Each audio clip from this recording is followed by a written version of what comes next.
Hi friends, అందరూ ఎలా ఉన్నారు?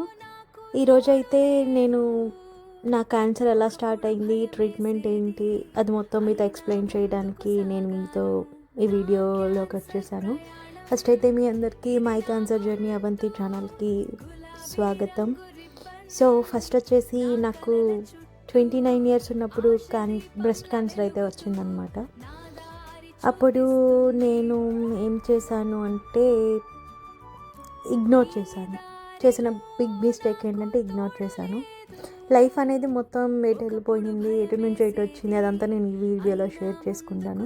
యాక్చువల్గా నాకు 29 ఇయర్స్ ఉండే అప్పుడు నేను మంచిగా ప్లాన్ చేసుకుంటున్నాను లైఫ్ ఏంటి అనేసి. ఇప్పటికే నాది చాలా లేట్ అయింది అనుకోండి, కానీ మ్యారేజ్ అదంతా నేను ప్లాన్ చేసుకున్న టైంలో కరెక్ట్గా అదే టైంలో నాకు బ్రెస్ట్లో లంప్ అనేది వచ్చింది. ఇదేముందులే, నాకు ప్రతి మంత్ వస్తుంది కదా, పెద్ద ప్రాబ్లం ఏం లేదు అనుకొని నేను లైట్ తీసుకున్నా. కానీ ఫైనల్గా తెలిసింది ఏంటంటే నాకు బ్రెస్ట్ క్యాన్సర్ వచ్చేసింది.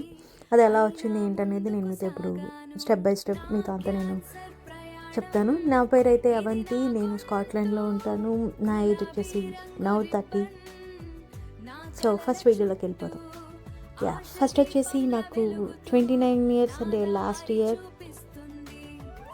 జనవరి, ఫిబ్రవరి, March, I don't know exact date, ఆ టైంలో అయితే నాకు లంప్ అనేది నేను నోటీస్ చేశాను.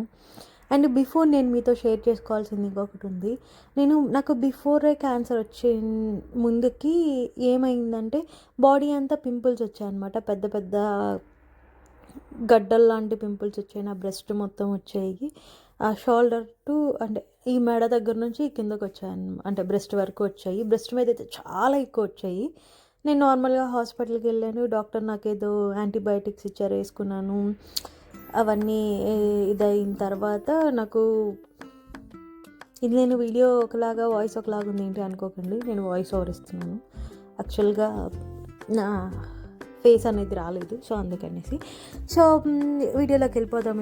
ఇప్పుడైతే నాకు బ్రెస్ట్ క్యాన్సర్ ఎలా వచ్చింది ఏంటి అంటే, అప్పుడు నాకు పింపుల్స్ బాగా వచ్చాయి. మేబీ హార్మోన్స్ వల్ల, నాకేం తెలీదు. పీరియడ్స్ అయితే రెగ్యులర్గానే ఉన్నాయి, ప్రాబ్లం ఏం లేదు. అలా నడుస్తూ ఉండి తర్వాత అవి తగ్గిపోయిన తర్వాత ఏమైందంటే ఒక చిన్నదే అలానే ఉండిపోయింది అనమాట. ఒక పింపుల్ తగ్గుతుందేమో అనుకున్నాను. ఒక దగ్గర నాకు అప్పటి నుంచి కొంచెం పింపుల్ వస్తుందో లేకపోతే అదొక రకమైన ఫీల్ ఉంది, అక్కడ పింపుల్ ఉందేమో అనుకున్నాను నేను. సో మానిపోతుంది అనుకున్నాను, కానీ అది అక్కడ గడ్డ రావడం స్టార్ట్ అయింది. స్కిన్ అయితే నార్మల్గానే ఉంది, లోపల గడ్డలు రావడం స్టార్ట్ అయ్యింది. నేను ఇంకా అది తగ్గిపోతుందిలే, పింపుల్ ఏమో అన్నట్టు నేను లైట్ తీసుకున్నాను. నార్మల్గా నేను టచ్ చేసినప్పుడు ఫీల్ అర్థమయ్యేది నాకు, పింపులే కదా ఏం కాదు అనుకున్నాను. సో అలాగా. అండ్ ఇంకొకటి ఏంటంటే, నాకు పీరియడ్స్ టైమ్స్లో బ్రెస్ట్లో గడ్డల్లాగా వస్తాయన్నమాట. అవి అంటే హార్డ్గా ఉండవు ఆ గడ్డలు అనేవి, నార్మల్ గడ్డలు. అవి కొంచెం మెత్తగానే అట్లా అనిపిస్తాయి, పట్టుకుంటే రాళ్ళు లాగా అలా ఏమి ఉండవు. అవి వచ్చేసి వాటంతట అవే తగ్గిపోతాయి అన్నమాట.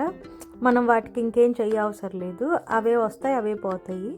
నేను అలానే అనుకున్నాను, కానీ నాకు పీరియడ్స్ తగ్గిపోయినాయి, కానీ ఈ గడ్డ అనేది పోవట్లేదు. సరేలే, ఇంకొక 1 మంత్ 2 మంత్స్ అయితే పోతుంది అనుకున్నాను. అలా నేను 5-6 మంత్స్ వేస్ట్ చేశాను అనమాట. నేను ఎప్పుడు రియలైజ్ అయ్యి హాస్పిటల్కి వెళ్ళానంటే, నా లంప్ ఉంటుంది కదా, అది షేప్ అనేది చేంజ్ అవ్వడం, అంటే ఇట్లా పొడుచుకొని షార్ప్ ఎడ్జెస్ వస్తాయి. ఎముకలు ఇప్పుడు చెయ్యిలా ఫోల్డ్ చేస్తే ఎముకలు తగులుతాయి కదా, అలా వచ్చేసరికి ఎందుకో ఏదో గుచ్చుకున్నట్టు ఇట్లా పెరుగుతుంది అనమాట షార్ప్గా. సో అది ఎక్కువ ఏం లేదు, చాలా తక్కువ అనమాట. నేను ఇట్లా చెయ్యి పైకి ఎత్తినప్పుడు నాకు అర్థమయ్యేది అసలు ఏంటి అది అనే పొజిషను. ఎందుకంటే నా బ్రెస్ట్లో డౌన్ సైడ్ ఉందనమాట, అంటే పొట్ట నుంచి బ్రెస్ట్ ఇట్లా పెరుగుతుంది కదా, ఆ స్టార్టింగ్లో వచ్చింది. ఓకే అనుకొని డాక్టర్ ఏం చెప్పారంటే, నాది 7 o'clock పొజిషన్లో ఉంది అని చెప్పారు. అంటే గడియారంలో ముళ్ళు ఉంటుంది కదా, 7 o'clock నెంబర్ ఉంటుంది, 7 నెంబర్ ఉంటుంది కదా, ఆ పొజిషన్లో ఉంది బ్రెస్ట్లో. సో నెక్స్ట్ వచ్చేసి నాకు హాస్పిటల్కి అంటే వెళ్ళలేదు, ఎందుకంటే నేను చేసిన పిచ్చి పని ఏంటంటే, నేను బయోప్సీ ఎలా చేస్తారు, బ్రెస్ట్ అంటే ఎన్ని రోజులు గడ్డ ఉండొచ్చు, అంతవరకు అయితే బాగానే ఉంది. నేను రీసెర్చ్ చేసింది గూగుల్లో. తర్వాత అయితే టూ మచ్ అయిపోయింది అనమాట. బయోప్సీ ఎలా చేస్తారు, స్కిన్ ఎలా తీస్తారు, అంటే ఏది మనకి తెలియకుండా, ఇప్పుడు ఆపరేషన్ ఎలా చేస్తారని చెప్పి హాస్పిటల్కి వెళ్ళకుండా, అంటే యూట్యూబ్లో చూసి వెళ్ళకుండా ఉండేదో అనేది పిచ్చి పని కదా. సో అలానే నేను చేశాను అనమాట. సో నాకు అదే షార్ప్ ఎండ్స్ వచ్చిన తర్వాత నేను వెళ్ళాను. యూట్యూబ్ చూడడం వల్ల భయం వేసి కొన్ని రోజులు వెయిట్ చేశాను. అండ్ నేను గూగుల్లో సెర్చ్ చేస్తే నాకు ఎక్కడ ఏ వీడియో చెప్పలేదన్నమాట, ఇట్లా గడ్డలు వస్తాయి, గడ్డలు ఇలా వెళ్తాయి అనేసి. అంటే అవేర్నెస్ చాలా తక్కువ, జస్ట్ చెప్తున్నారు క్లియర్గా, నాకు ఎవరు ఏం చెప్పలేదు. సో అందుకని నేను ఈ ఛానల్లో ఎవరికైనా యూజ్ అవుతుందని క్రియేట్ చేశాను. సో అయితే నాకు ఇప్పుడు గడ్డొచ్చింది కదా, రాగానే నేను ఇక హాస్పిటల్కి కాల్ చేశాను.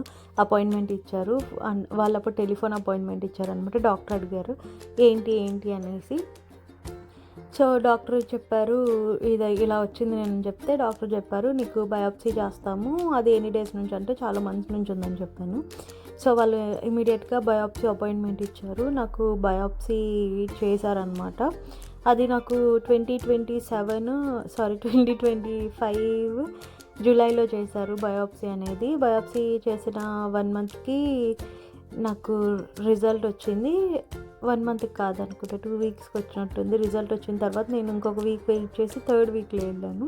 నాకు బయాప్సీ అప్పుడు ఏం చెప్పారంటే, బయాప్సీ అంటే లైక్ ఇది ఇలా చేసాం కదా, దీని తర్వాత మీకు రిజల్ట్ వస్తుంది. రిజల్ట్ వచ్చిన తర్వాత మేము ఏమీ లేకపోతే ఫోన్లోనే చెప్తాము, ఏదైనా ఉంటే మేము కాల్ అంటే ఫేస్ టు ఫేస్ మీరు రావాల్సి ఉంటుంది అని చెప్పన్నారు. తర్వాత నన్ను ఆన్కాలజీ డిపార్ట్మెంట్కే అంటే అపాయింట్మెంట్ అక్కడే ఇచ్చారనమాట. ఇక్కడ ఎలా ఉంటాయంటే అన్నీ ఒక దగ్గరే ఉంటాయి. సో ఎవరికి ఏ ప్రాబ్లం ఉంటే దానికి పంపిస్తారు. అలాగే ఆన్కాలజిస్ట్ దగ్గర నుంచే వచ్చింది, సర్జన్ దగ్గర నుంచి. వాళ్ళు ఏం చెప్పారంటే నీకు ఇద్దరు కూర్చొని ప్రశాంతంగా నీకు క్యాన్సర్ ఉంది అన్నారు. నాకేం చెప్పాలో అర్థం కాలేదు. నాకు అసలు ఏం అర్థం కాలేదు ఆ నిమిషం. నేను పైకి బాగానే ఉన్నా కానీ మెంటల్గా చాలా డిస్టర్బ్ అయ్యాను అనమాట. ఏంటిది నాకు రావడం ఏంటి, అసలు ఏంటి ఇప్పుడు నేను ఎలా చేయాలి, ఏంటి లైఫ్ అంతా ఏమైపోతుంది అని చెప్పి చాలా డిప్రెస్ అయ్యాను. చాలా డేస్ నిద్రపోలేదు, తినేదాన్ని లేండి, తినకుండా ఏం లేను. డిప్రెస్ అయిపోయి అసలు నిద్రపోయేదాన్ని కాదు, ఎక్కువ ఆలోచించడం, తలనొప్పి వచ్చేయడం అలా జరుగుతూ ఉంది. ఓకే, అలా నడుస్తూ ఉంది. తర్వాత వాళ్ళు నాకు అంటే నేను అడిగాను కీమోథెరపీ చేస్తారా లేకపోతే ఏంటి ట్రీట్మెంట్ అనేసి. నార్మల్గా మనకి తెలుసు కదా, క్యాన్సర్ వస్తే జుట్టు ఊడిపోతుంది, గుండె వేసుకొని తిరగాలి అట్లా అనుకుంటాం కదా. నేను అలానే అడిగితే ఆ డాక్టర్ ఏం చెప్పారంటే ఆ కీమో కూడా చేయొచ్చు, కొన్ని అంటే ఫర్దర్గా టెస్ట్లు అవి చేసిన తర్వాత ఆ క్యాన్సర్ అంటే ఏ స్టేజ్ లైక్ దాని ఇదిని బట్టి మీకు చేస్తాము అని చెప్పారనమాట. ఆ సర్జరీ అయితే కంపల్సరీ చేస్తాము. తర్వాత అయితే సర్జరీ చేసే గడ్డనైతే తీసేస్తాము. తర్వాత అయితే కీమోథెరపీ, రేడియోథెరపీ, హార్మోన్ థెరపీ అలా వేరే ట్రీట్మెంట్లు డిపెండ్స్ అనమాట ఆ గడ్డని బట్టి, అంటే నీ క్యాన్సర్ ఎంత లోతుకి వెళ్ళిందో అని చెప్పారు. తర్వాత నేనేం అడిగానంటే నా గడ్డ ఎంత ఉంది, అది నాకు బ్రెస్ట్ మొత్తం తీసేస్తారా అంటే డిపెండ్స్, నీ గడ్డ లోపలికి ఉంది, మేబీ తీసేస్తారని చెప్పారు ఫస్ట్ సర్జరీ. నాకైతే ఇక అసలు నిద్ర పట్ల, అబ్బో ఇప్పుడు నేను బ్రెస్ట్ లేకుండా ఎలా ఉండాలి అని నేను అదే ఊహించుకుంటూ ఉండేదాన్ని. ఇప్పుడు వాళ్ళు ఏం చెప్పారంటే ఇన్ కేస్ బ్రెస్ట్ తీసేసినా కానీ నిప్పుల్ ఉంటుంది కదా బ్లాక్, అది మేము టాటూ లాగా మీరు చేయించుకోవచ్చు అది ఇది అని చెప్పారు. అసలు ఆ నిప్పుల్ టాటూ లాగా చేయించుకోవటం అంటే అది వేరే స్కిన్ వేస్తే వేరేలాగా ఉంటుంది కదా, ఒక బ్రెస్ట్ ఉండి ఒకటి లేకపోతే ఎలాగని నేను చాలా అంటే చాలా డిప్రెస్ అయిపోయాను అనమాట. ఎందుకంటే అమ్మాయిలకి అదొక రకమైన ఫీలింగ్ కదా, మనం ఇండియన్స్ దానిలో అసలు నేను అంతా ఆలోచించుకున్నాను, అసలు లైఫ్ ఏంటి, అసలు ఏం చేయాలి అనేసి చాలా అంటే చాలా డిప్రెస్ అయిపోయాను. సరేలే ఏదైతే అదని చెప్పి నేను నార్మల్గా నా వర్క్ స్టార్ట్ చేసుకున్నాను. నెక్స్ట్ ఇంకా నేను హాస్పిటల్ నేను ఏరియా చేంజ్ అయ్యాను అనమాట. అంటే ఎలా చెప్పాలి, నేను వేరే ఊరికి షిఫ్ట్ అయిపోయాను. సో అక్కడికి హాస్పిటల్ మార్చారనమాట. అడిగాను నేను వాళ్ళని ఇక్కడ నుంచి నాకు ఇక్కడికి మార్చండి అనేసి. సో వాళ్ళైతే చేంజ్ చేశారు. దానివల్ల నాకు ఒక 1 మంత్ ట్రీట్మెంట్ అనేది డిలే అయింది. ఎందుకంటే వాళ్ళు అక్కడ నుంచి రిపోర్ట్స్, నేను వచ్చేసిన ఒక స్కాట్లాండ్కి వచ్చాను కదా, అక్కడంతా ఇప్పుడు లండన్లో ఒకలాగా స్కాట్లాండ్లో ఒకలాగా అనమాట. లండన్లో అనుకో మొత్తం యాప్లో ఇచ్చేస్తున్నారు ఈ మధ్య ఆఫ్టర్ కోవిడ్. స్కాట్లాండ్లో అలా యాప్ ఏం లేదు, మొత్తం వాళ్ళు వీళ్ళకి అన్నీ పంపించాలన్నమాట, కొంచెం టైం పడుతుంది అని చెప్పారు. అలానే టైం పట్టిందనమాట.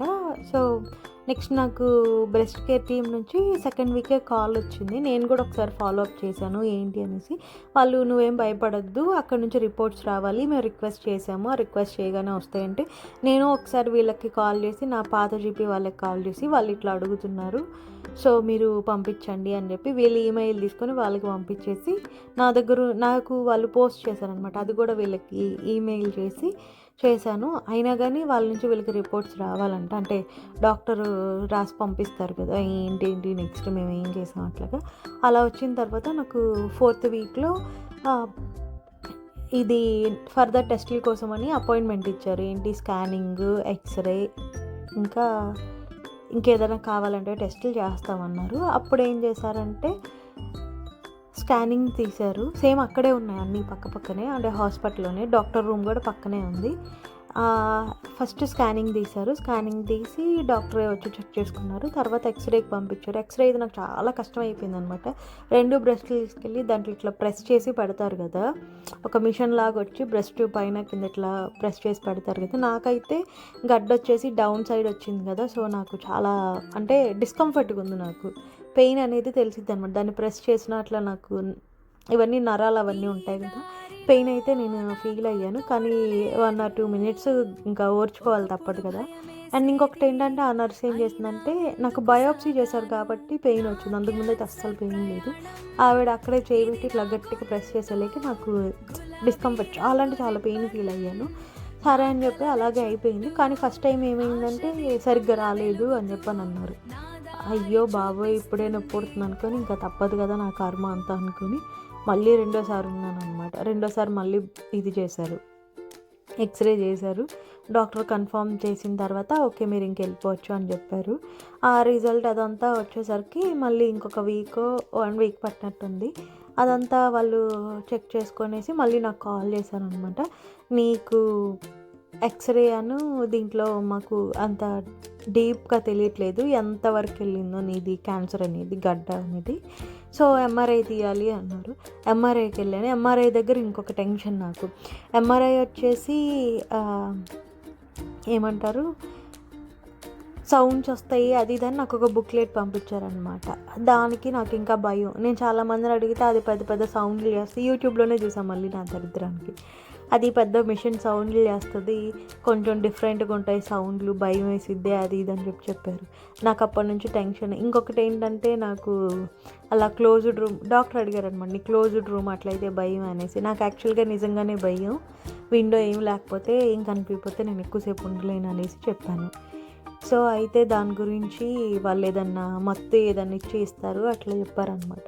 థింగ్ ఏంటంటే అక్కడికి వెళ్ళిన తర్వాత ఆ మిషన్ సౌండ్లు ఫస్ట్ భయం వేసింది నాకు, ఎగిసి పరిగెత్తిద్దాం అనుకున్నా. కానీ అంతా ఇట్లా బోర్లో పట్టుకొని తీసారనమాట. ఈ బ్రెస్ట్ వరకు ఓపెన్గా ఏదో 2 ఓపెన్గా ఉన్నాయి ట్రే లాంటి. దాంట్లో మనకి క్లాత్ అంటే బట్టలన్నీ తీసేసి దాని మీద ఇట్లా బోర్లా పడుకుంటే వాళ్ళు నాకు నరాన్ని అదే సెలైన్ లాంటిది ఏదో పెట్టారు లోపల అన్నీ క్లియర్గా రావాలనేసి.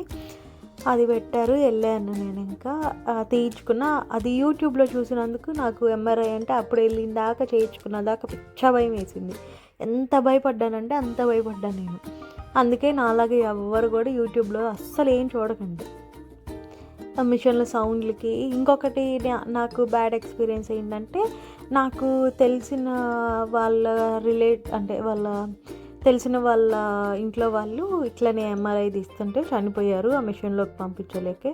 అనేలేకి ఇంకా అసలు అది ఎట్లా ఉంటుందో క్లోజ్డ్ రూము, మళ్ళీ అది మిషన్ లోపలికి పంపిస్తారు, అసలు ఏమైద్దో అని చెప్పి నేను దానికి ఇంకా చాలా భయపడ్డాను అనమాట.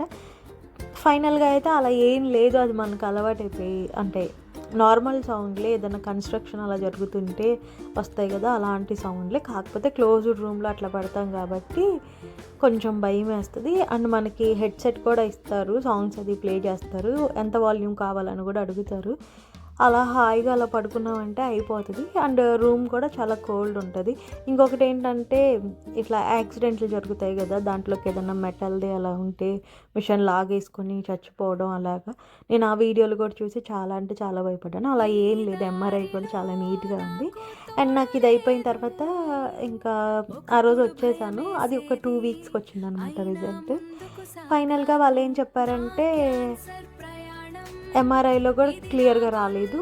సో మళ్ళీ ఇంకొకసారి మేము స్కానింగ్, ఎక్స్రే, కుదిరితే ఎంఆర్ఐ లేకపోతే సిటీ స్కాన్ ఏదో తీస్తామని చెప్పి అపాయింట్మెంట్ ఇచ్చారు. తర్వాత అప్పుడు హాస్పిటల్కి వెళ్తే సడన్గా నాకు బయోప్సీ చేశారనమాట. అదేంటి నాకు స్కానింగ్ అట్లా అన్నారు కదా అని నేను డాక్టర్ని అడిగితే లేదు నీకు ఇంకొక లంప్ ఉంది, వేరే సైడ్ మాకు ఇంకొక లంప్ కనిపించింది ఎంఆర్ఐలో, సో దీనికి బయాప్సీ చేస్తున్నాం అని చెప్పి చేసి పంపించారు. నాకైతే అసలు ఆ రోజు ఒక బాధ కాదు, అది నాకు ఇటు అండ్రామ్కి దగ్గర ఉండేసరికి వాళ్ళ బయాప్సీ చేసిన లంప్ అసలు చాలా అంటే చాలా అంటే పెయిన్ ఎక్కువ వచ్చిందనమాట. నార్మల్గా ఇంతకుముందు చేసిన లంప్కి ఆ గడ్డ అంత నొప్పి లేదు, ఇది ఎందుకో చాలా నొప్పి పుట్టింది. అది అండ్రామ్కి దగ్గర ఉండేలేక అనుకుంటా. సో ఫైనల్గా అలా నా టెస్ట్లు అయిపోయాయి. టెస్ట్లు అయిపోయాక వాళ్ళు నాకు ట్రీట్మెంట్ అనేది సర్జరీ చేస్తామనేసి కన్ఫర్మ్ చేశారు. ఇంకా ఫర్దర్ ట్రీట్మెంట్ అనేది వాళ్ళు నాకు ఏం కన్ఫర్మ్ చేయలేదు. సర్జరీ అయిన తర్వాత వచ్చే రిపోర్ట్స్ని బట్టి వాళ్ళు నెక్స్ట్ ప్రాసెస్ ఏంటి అనేది నాకు చెప్తానన్నారు. నేను చాలాసార్లు అడిగాను, డాక్టర్ చెప్పారు మేమేం చెప్పలేము, అంటే ఏం తెలియదు, లైక్ అంటే నీ క్యాన్సర్ అలాంటిదంటే ఒకదాని తర్వాత ఒకటే మేము చేయగలుగుతాము, ఇదని ఫుల్ ట్రీట్మెంట్ ప్లాన్ మేము ఏది డిసైడ్ చేయలేమని చెప్పారు. ఓకే ఫైన్ అనుకొని ఇక నేను సర్జరీ కోసం వెయిట్ చేస్తూ ఉన్నాను అనమాట అప్పుడు. ఓకే ఈ వీడియో అయితే ఇంతే. నెక్స్ట్ నేను ఏం జరిగింది అదంతా నేను నెక్స్ట్ వీడియోలో పోస్ట్ చేస్తాను. ఇప్పుడే వీడియో చాలా లాంగ్ అయిపోయింది. అండ్ నా వీడియో మీకు నచ్చితే లైక్ చేయండి, షేర్ చేయండి, సబ్స్క్రైబ్ చేయండి. నా అలాగే ఎవరైనా క్యాన్సర్ గురించి సెర్చ్ చేస్తే మేబీ వాళ్ళకి రీచ్ అవ్వచ్చని ఒక హోప్ అంతే. అండ్ ఇంకేమన్నా మీకు డౌట్స్ ఏమన్నా ఉంటే నా ఫర్దర్ ట్రీట్మెంట్ గురించి లేదా ఈ ట్రీట్మెంట్లో నేను ఏదన్నా క్లియర్గా మీకు ఏదన్నా ఎక్స్ప్లెయిన్ చేసినా చేయకపోయినా మీకు ఏదన్నా కావాలంటే నేను మళ్ళీ వీడియో చేస్తాను. అంతే, నెక్స్ట్ వీడియోలో మళ్ళీ కలుసుకుందాం. Thanks for watching, bye.